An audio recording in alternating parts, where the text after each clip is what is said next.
The Cuban government has made a significant announcement, one that could mark a turning point in the country's relations with the international community: the release of 553 prisoners. This decision came following talks with the Vatican, just hours after the Biden administration said it would loosen a host of sanctions on the island. Cuban President Miguel Díaz-Canel conveyed the message to the Supreme Pontiff on Tuesday, informing him of the resolution to release 553 individuals found guilty of different offenses.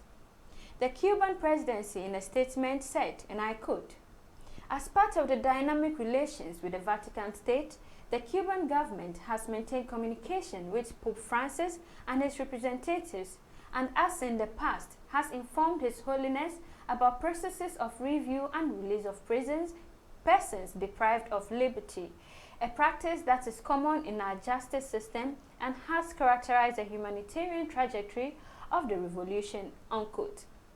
On Tuesday, days before leaving office, outgoing US President Joe Biden announced he's removing Cuba from the state sponsors of terrorism list, a designation that has severely restricted the island's trade and economy for the last 4 years.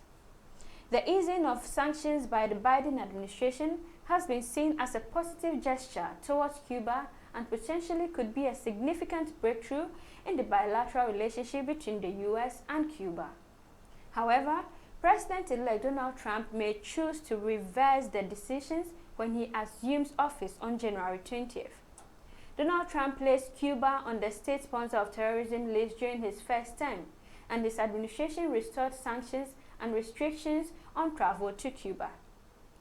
While the release of 553 prisoners is a welcome development, it raises questions about the broader implications for democracy and human rights in Cuba. Critics argue that the move, though significant, does not address the underlying issues of political repression and limited freedoms. The Cuban government still maintains strict control over the media, assembly, and speech, prompting concerns that the release of prisoners may be more of a strategic move to appease international critics rather than a genuine step towards democratization.